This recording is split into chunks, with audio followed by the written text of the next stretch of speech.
Olá, pessoas! Mais uma semana do Tá Fazendo o Quê? O melhor programa de política que você tem na TV brasileira, inclusive YouTube e Spotify. E quem não concorda tá errado, porque a gente acha que é isso e a gente aposta que é isso. Hoje, com um momento especial. Primeiro porque é Casa Nova, a gente tá gravando no outro estúdio hoje, né? O Elias tá aí emocionado até. E o segundo motivo é porque meu convidado de hoje, assim, foi uma luta conseguir trazê-lo para o programa, mas deu tudo certo. O homem que tem acho que talvez das agendas mais complicadas que nós conhecemos. Também já foi ministro de cidades do governo do Michel Temer, já foi secretário de Transportes Metropolitanos de São Paulo, secretário de Indústria e Comércio aqui em Goiás, deputado federal, e hoje divide o tempo na GEAB e também fazendo as suas articulações quanto empresário. Ele é Alexandre Baldi. Alexandre, muito obrigado pela presença. E vamos começar com a pergunta tradicional. Tá fazendo o quê? Ou melhor, o que você não tá fazendo, né, Alexandre? Bem, é uma alegria poder estar aqui contigo, professor Marcos, podendo participar aqui do podcast, fazendo aqui contigo.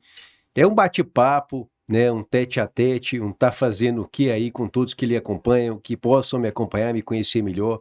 A vida nossa realmente é bastante correria, a gente gosta de trabalhar, trabalha bastante, e certamente a gente poder compartilhar com as pessoas um pouco do que a gente faz, como é que é o nosso dia a dia, já que as pessoas que nos olham, principalmente pelas redes sociais, acham que a gente tá, assim, é muito pouco provável que a gente passe realmente como a gente é, né? E aí, tendo essa oportunidade desse bate-papo, certamente a gente consegue transparecer mais sinceramente como a gente vive, o que a gente faz e como a gente é definitivamente. Baldi, hoje, além da GEAB, que você está presidindo, né, tá fazendo um trabalho bacana no todo o interior do estado, também está no PP. Hoje você é presidente estadual do PP. Como é que está a situação do PP? Exatamente. Presido o partido aqui no nosso estado, Progressistas. Progressista, estou acostumado a falar PP, que não caiu a ficha ainda. E como é que você consegue fazer essa junção? Vocês estão na base do governador Caiado hoje, fazendo um trabalho auxiliando nesse processo das moradias no estado, por várias cidades, e já pensando em 24, nas eleições, como é que você está conseguindo organizar essa dinâmica? Olha, o Partido Progressistas, Marcos, ele cresceu bastante. Nós tivemos a eleição de 2022, um resultado bastante expressivo, bastante positivo. Elegemos 2 deputados federais, o deputado Adriano Baldi e o deputado Zé Nelto. Elegemos 3 deputados estaduais, a deputada Vivian Naves, deputado Jamil Calife, deputado Alessandro Moreira. Isso dá robustez para o partido que atua, veja, Anápolis, representante a Vivian, que atua em todo o estado, Jamil Calife, com uma presença que partiu do Sudeste, sobretudo da nossa querida Catalão, com o prefeito Adib Elias, mas que parte para todo o estado. No Nordeste, que é uma região pouco lembrada pela classe política, a gente trouxe o Alessandro Moreira, filho do saudoso Iso Moreira, que traz uma representatividade muito forte que nos ajuda. O partido ele é presidido porque é um sistema presidencialista, mas certamente nós compartilhamos com a gestão, com a atuação, porque é fundamental para que o partido cresça, para que o partido possa permear numa capilaridade saudável de busca de liderança, de busca de novas lideranças, para que a gente possa ter candidaturas à vereança, candidaturas a prefeituras por todo o nosso estado.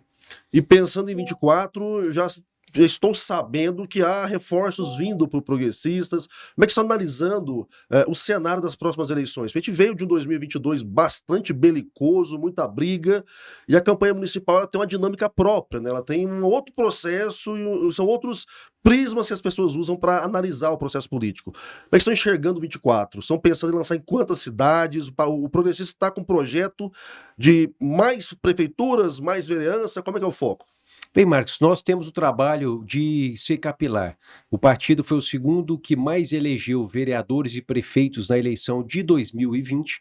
Nós saímos com 32 prefeituras sendo administradas pelo Partido Progressistas e queremos crescer certamente, mas não crescer por crescer. Crescer com figuras, com pessoas que tenham conexão com a sociedade, que tenham conectividade com a comunidade, com os anseios, com as demandas e especialmente com projetos. Temos aí a busca por novos projetos, por novas lideranças, por todo o estado. Eu tive uma relação muito forte, muito intensa com o entorno do Distrito Federal, uma região de Goiás, que também é pouco lembrada pela classe política, porque aparentemente parece um outro estado. Muito da realidade do entorno é da realidade do Distrito Federal. Muito da imprensa que o dia a dia da comunidade, da sociedade, de cidades do entorno vivenciam é da imprensa do Distrito Federal. E isso faz com que haja essa desconexão da nossa vida do dia a dia aqui em Goiás. E eu tenho, né, uma relação de investimento, de projeto, de entrega, de resultado e, sobretudo, né, de que o resultado da eleição do ano passado, apesar de não ter sido vencedor para o Senado, eu venci em boa parte quase que todas as cidades do entorno, e isso me dá uma responsabilidade muito maior de procurar lideranças, de buscar projetos para que a gente possa estar protegendo e acolhendo os anseios da sociedade. Maravilha. E nessa perspectiva, o seu projeto é um projeto que passa de 24, então. 24 seria uma organização da casa. Olha, Marcos, não tenha dúvida que todo o partido tem que ter projeto. E o Partido Progressista, ele tem um projeto muito forte no Brasil e Goiás, que é eleger representantes no Legislativo. Aumentar a nossa bancada estadual, isso é inquestionável. Aumentar a nossa bancada federal, tivemos em 2018 a eleição de 2 deputados federais e um senador. Em 2022, nós tivemos a eleição dos 2 deputados federais, mas não tive êxito a eleição ao Senado. E em 2026, a nossa busca para reproduzir o que foi a nossa vitória em 2018 certamente será um desafio. E agora é indiscutível que a eleição municipal ela perpassa por todo o projeto estadual. Então a gente eleger vereadores, aumentar a nossa bancada de vereadores é um projeto do partido nacionalmente em todos os estados, mas é um projeto nosso. Nós elegemos 334 vereadores aqui em Goiás em 2020. Nós queremos, em pelo menos mais 10%, acrescer a nossa bancada nos legislativos municipais e aumentar pelo menos para 50 prefeitos e prefeitas eleitos no nosso estado em 2024. Bacana demais. As principais cidades do estado, hoje a gente percebe que estão assim, bem tumultuadas em nível de quem serão de fato os verdadeiros players do processo do ano que vem. Goiânia tá essa coisa, quem vai, quem não vai, se o Rogério se viabiliza ou não viabiliza, e Aparecida, essa situação do Vilmar tentando capitalizar novamente, o professor Alcides tentando crescer, Anápolis também parece que ainda está meio difuso o processo. A sua leitura hoje enquanto homem político, você consegue enxergar que as 3 principais cidades, elas vão ter que passar por uma revisão, por uma transformação, ou as coisas vão se estruturar e os caminhos vão se manter mais ou menos os mesmos? Olha, eu acredito que sim, que essa mudança ela ocorre em todas as cidades, em todos os locais do cenário político. E se nós não entendermos que a mudança ela é de acordo com a realidade, Goiânia tem uma realidade que é de Goiânia, e tem que se entender o cenário de Goiânia. Hoje, você tem o prefeito Rogério Cruz, que busca a sua reeleição, e é legítimo que ele busque. O Partido Progressistas tem esse compromisso com a reeleição do prefeito. Então, portanto, aqueles que desejarem o pleito em Goiânia, eles precisam entender esse contexto da cidade e se ajustarem a esse desafio. Aparecida, você tem um cenário também que ele é aberto. Da mesma forma, por quê? Porque houve mudança de geração, houve mudança de quadros políticos, quadros tradicionais, históricos, deixaram a política, ou uns prematura e precipitadamente, seja por tragédias e causas naturais, ou outras razões que fazem com que esse quadro mude. Você terá em Catalão a reeleição já consumada do prefeito Adib, novas lideranças disputam o quadro municipal. Você tem em Anápolis a reeleição do prefeito Roberto também, que deixará a administração municipal, e muitas lideranças buscam esse quadro. Então é um quadro aberto.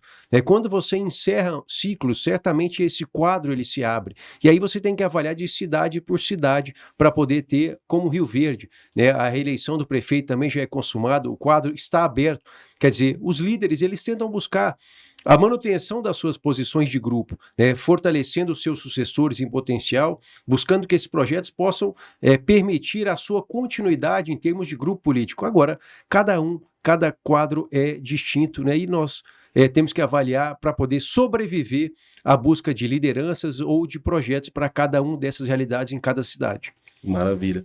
Na perspectiva hoje, cenário estadual, o Caiado veio com uma citação muito boa, porque você está na base do governador, e o projeto para 26, pensando, já falamos um pouco aí da sua perspectiva, mas Caiado está com uma visão, ou pelo menos está ventilando uma posição bem ousada, de tentar a presidência da República mais uma vez, que na minha leitura eu acho que seria muito interessante, ele iniciar a primeira candidatura a presidente e encerrar de repente.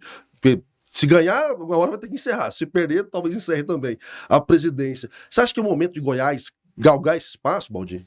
Olha, é uma avaliação muito pessoal, Marcos, porque da mesma forma que a gente teve uma mudança de quadro forte em Goiás, né, por mudança de geração, por fim de ciclos, impostas ou não por resultados, o governador Caiado tem um ciclo muito vitorioso e deverá, como ele propriamente coloca, encerrar o seu ciclo em Goiás na eleição de 2022, partindo para a eleição nacional em 2026, que é um desejo pessoal, não é uma opinião minha ou sua ou nossa, é uma colocação que ele faz à sociedade.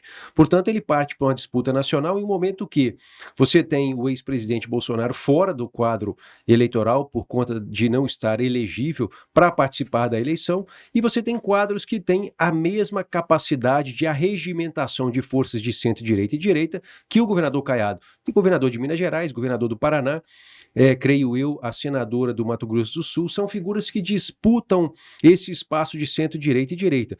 E na avaliação de alguns das lideranças nacionais, Max, eu tenho escutado que, pela postura, pela trajetória, pela demonstração de resultado em áreas tão importantes, como segurança pública, habitação, que chamam a atenção do governador de Goiás hoje para com o Brasil.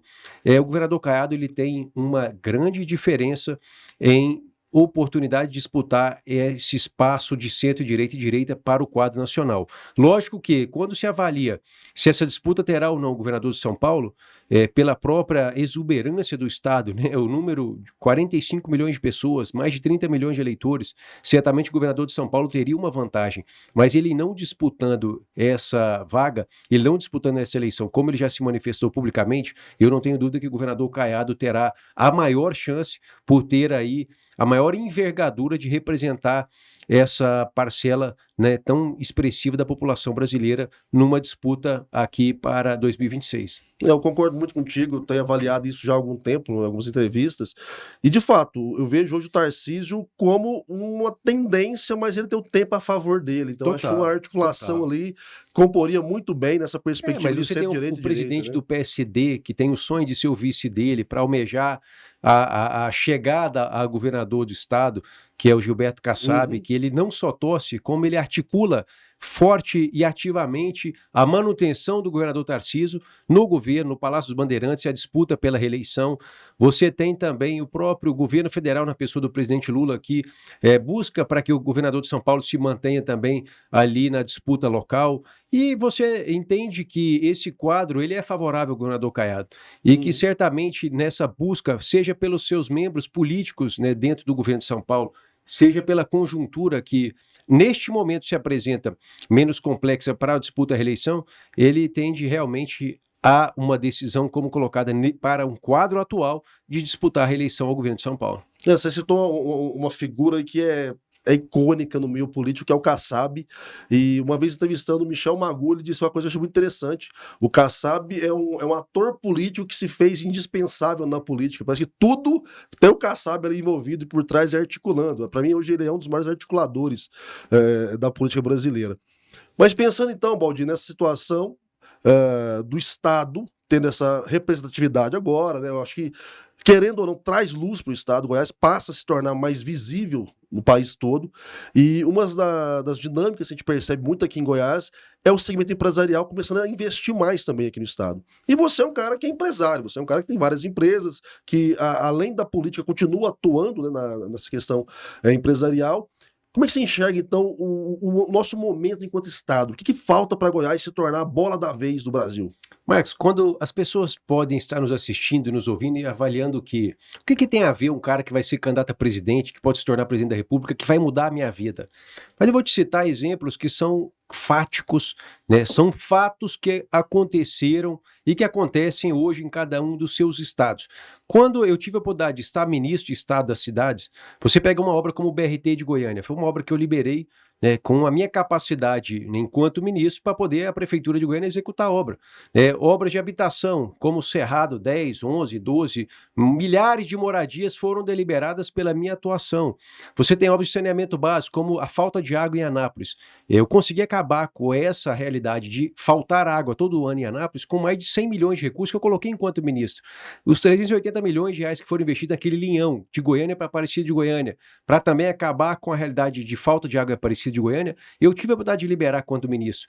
E essas são realidades que eu coloco a você, que quando você tem um goiano que ocupa uma função de destaque, de poder, é poder, no quadro do governo federal, que tem 70% do imposto que o povo paga, isso quem ganha é o Goiás. Quem ganha são os goianos. Quem ganha é quem viveu em Aparecida e viverá em Aparecida para ganhar com uma obra como essa de O Leão, de quase 400 milhões de reais, que vai levar água na torneira das pessoas. Quem usa o ônibus todo dia de norte a sul para pegar um esqueleto que estava parado e que eu consegui que fosse retomado e com um recurso para investir para que aquela obra pudesse ser concluída. Quer dizer, quantos anos depois, 6 anos, eu sentei a cadeira do ministério e hoje a obra vem sendo concretizada. Então, quer dizer, se nós tivermos a noção de que quando um ministro é do estado de Alagoas, as obras vão para Alagoas daquele ministério. Quando o ministro é do estado do Ceará na educação, o poder político vai para o estado do Ceará. E se nós tivermos um goiano no ministério, o poder político daquele ministério é olhado para o estado de Goiás. E se nós tivermos um goiano que for presidente da República,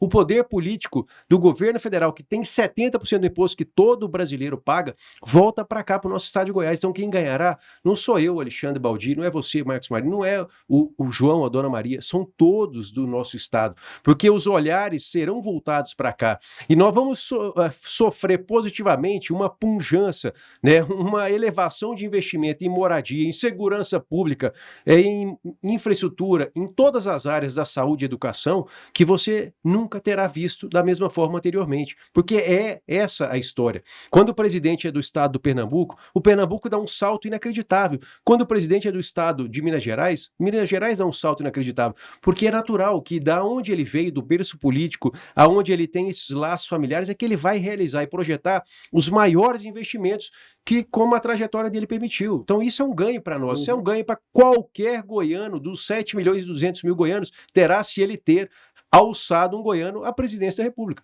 Maravilha, vamos fazer um break rapidinho aqui na PUC TV, no YouTube é VaptVupt, a gente já volta com o Alexandre Baldi. Olá pessoas, estamos de volta com o Tá Fazendo o Que dessa semana, hoje entrevistando Alexandre Baldi. Atualmente está presidindo a AGEAB, mas também preside o Partido Progressistas aqui no estado de Goiás. Onde falamos muito da questão política no primeiro bloco, e agora a questão empresarial. Qual é a sua visão para o estado de Goiás neste aspecto? Fala-se muito que Goiás tem e realmente tem, geograficamente, uma propensão muito grande a serviços de logística, as empresas de logística olhando para cá, por conta da distância dos aeroportos e portos. Você tem uma atuação muito forte em Anápolis, né? E Anápolis tem já vários projetos nessa perspectiva. Como é que você enxerga hoje o estado de Goiás para atração das grandes empresas, para investimento de grandes empresários? Bem, Marcos, é um fato, né? Goiás, eu propriamente investi na minha primeira indústria na cidade de Anápolis, me tornei do zero uma indústria de grande porte, a líder no mercado nacional aqui da nossa cidade de Anápolis, aqui do nosso estado de Goiás. Então isso, na minha pessoa, na minha pele, na minha experiência própria, eu vou lhe dizer que o estado de Goiás ele oferece todas as melhores condições para as empresas investirem e para virem transferir os seus investimentos para o nosso estado. Goiás ele tem uma riqueza primária em natural, seja na mineração para atrair bilhões de investimentos. Mineração, Marcos, as pessoas elas não têm muito como a consciência de que mas é uma riqueza natural, ela está lá, obrigatoriamente a empresa vai ter que explorar, extrair, investir naquela região. Mas ela tem opções, ela pode vir extrair esse minério que tem em algumas bacias, né, tem alguns locais do mundo hoje, ou daqui a 20, daqui a 30, daqui a 50, daqui a 100 anos. Em algum momento, certamente, será necessário fazer a extração daquele mineral naquela região, mas pode não ser agora. E nós podemos perder empregos, podemos perder o desenvolvimento, podemos perder renda e podemos perder o progresso, o que pode ocorrer certamente nos casos de mineração. Nós também temos condição de fazer agregação de valor, né? Ao invés de a gente exportar soja, exportar benefícios, produtos que são beneficiados da soja, farelo de soja, óleo de soja e dezenas de produtos que são derivados da soja. Da mesma forma como a proteína animal. Goiás tem a maior indústria de proteína animal do mundo. Nós temos que ter orgulho disso. Nós temos que ter orgulho que a gente pode e deve levar uma marca goiana para a mesa de milhões, de bilhões de pessoas em todo o mundo. Porque isso demonstra que o goiano, quando acredita, ele traz para cá o que tem de melhor no Brasil e no mundo, ele investe aqui para que possa produzir o que tem de melhor em Goiás, no Brasil e no mundo, e ele faz com que o potencial de Goiás seja demonstrado e realçado para o Brasil e para o mundo. Então nós temos tudo. Temos montadoras que não é a nossa vocação natural, mas atraímos para cá para que ela pudesse agregar valor e riqueza, gerando e deixando aqui os empregos e a renda que advém dessa produção. Temos o maior complexo farmacêutico da América Latina. Quer dizer, não é nossa vocação natural. Nós não produzimos matéria-prima, nós não temos o maior mercado de consumo e temos aqui o maior complexo farmacêutico. Produzimos riqueza humana, né? Produzimos e geramos empregos aqui e, obviamente, que a gente deixa aqui renda, deixa aqui impostos pagos que são voltados em benefícios indiretos à sociedade. Então, quer dizer, nós temos um grande potencial. Basta a gente enxergar sempre que o empresário, para investir, ele precisa entender que o governo, ele ajuda, né? Se o governo não atrapalhar, isso já é excelente, porque o setor produtivo, ele já corre e anda sozinho.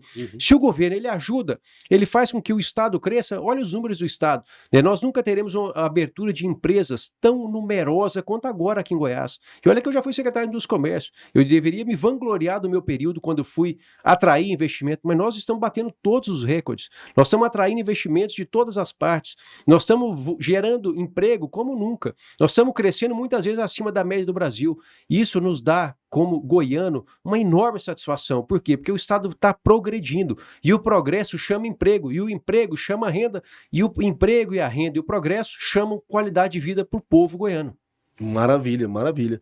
De fato, a gente percebe que Goiás está se estruturando enquanto um estado nesse nível de pujança que você bem citou, né, sendo atrativo, o governo está tentando não atrapalhar, que eu acho que é o fundamental, e dando condições, de fato, para que as pessoas tenham segurança e crédito, né, ao que a gente pode fazer aqui no estado.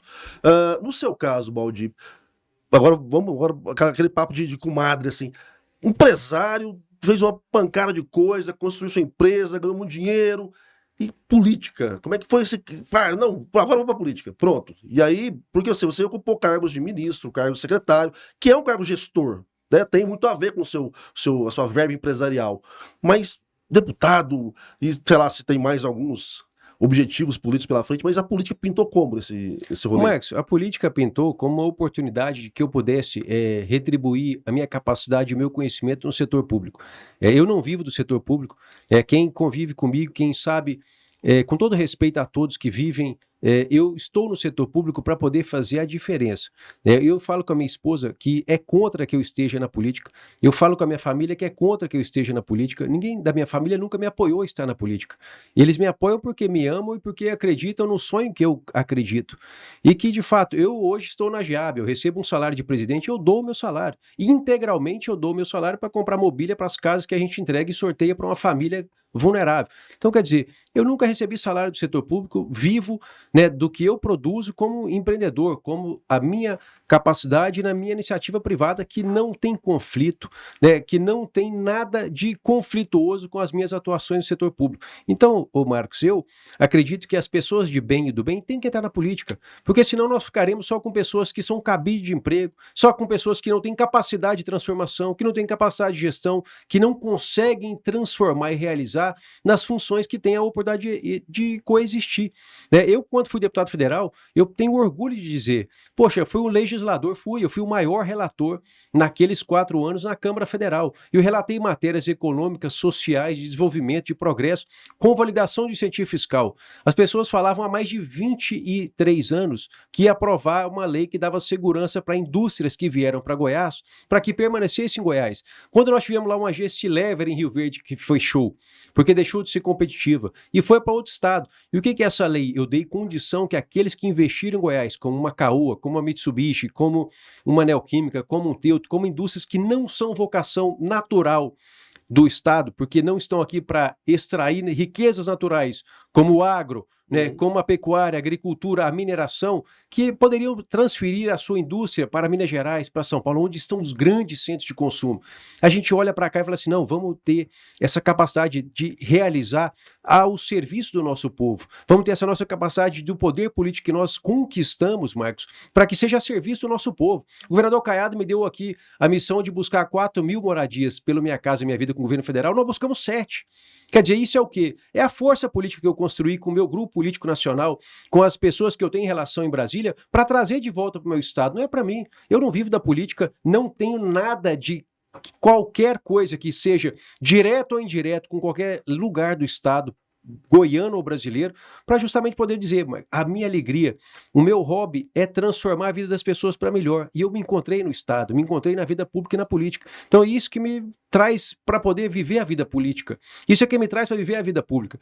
Quem conversa com minha esposa, com meus filhos, com a minha família, sabe com toda certeza. Eles são totalmente contra que eu permaneça na vida política e pública, porque isso me expõe. Isso expõe a minha família. Eu já passei muitas sacanagens que eu não tenho vergonha de falar. Por quê? Porque eu nunca tive nada a temer, nem nada a dever. Porque eu sempre ocupei funções, de médio e grande, qualquer porte que seja, Marcos, com toda humildade, para poder servir ao povo, seja goiano, seja brasileiro. Então, enquanto nós tivermos essa visão de que a política só serve aos políticos, certamente nós não conseguiremos atrair pessoas que têm outras capacidades, outras experiências para viver e trazer para a política, para que ela possa trazer essa experiência do setor privado, seja da agricultura, seja da pecuária, seja da indústria, seja do comércio, mas que ela venha para a política, venha para o setor público e faz com que esse serviço do setor público possa servir à sociedade e que a gente possa de fato entregar uma vida melhor para as pessoas que esperam tanto, e sonham tanto.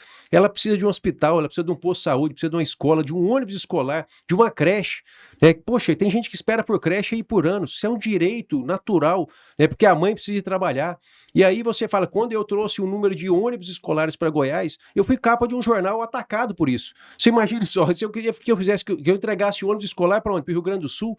Então, quer dizer, muitas vezes a gente distorce a relação política e a relação do poder político que as pessoas utilizam, que não é para mim. Eu não ganho nada com isso. Eu não ganho nada, mas sou feliz com isso porque eu tenho que retribuir aquilo que Deus me dá na minha vida pessoal e privada como o meu trabalho na vida pública. Uma coisa que a gente sempre fala aqui no programa, Baldi, é que não há solução simples para problema complexo. E a política é o meio de poder fazer essa conexão, fazer essa equalização de necessidades, porque há demandas das mais variadas e todo mundo tem uma demanda. Desde o mais carente cidadão que precisa da creche, precisa do CAIS, precisa conseguir, de fato, a atenção do setor público, quanto também o mais rico cidadão que também depende do Estado para prover segurança para ele, prover condição, até dele exercer a função empresarial dele. Então, é que eu me entendo que temos que fazer política e temos que buscar pessoas que queiram fazer política, eu entendo que a gente tem que atrair esse pessoal. Fião, entendeu aí, a dinâmica do processo? Entendeu a dinâmica do processo? Política pra gente é isso, você que nos acompanha aqui toda semana, já percebeu que eu Tá Fazendo o Quê? Não é um programa pra falar dessa politicagem pequena, de falar mal de um, falar mal de outro, a gente tá aqui pra entender o processo, entender o sistema.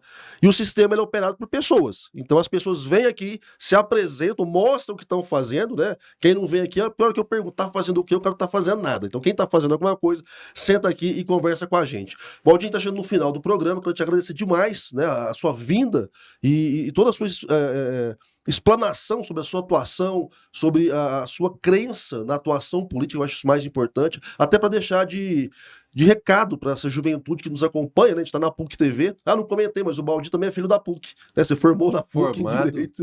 Pois é. Por Direito na PUC, com muita alegria e muita honra. E levo por todo o Brasil onde estou. Maravilha. Onde é que o pessoal te acha? Tem uma rede social, tem um canal que eles conseguem falar mais, interagir mais com você, até para saber um pouco de como entrar na vida política, já que você preside um partido. Exatamente, Marcos. Alexandre Baldi, @Alexandre Baldi, no Instagram, no Facebook. É o jeito mais fácil, mais simples, mais objetivo de saber mais da minha vida, de entender mais a minha vida, de entrar em contato comigo e aqui poder deixar esse recado de estímulo para os jovens. Eu ainda me sinto um jovem.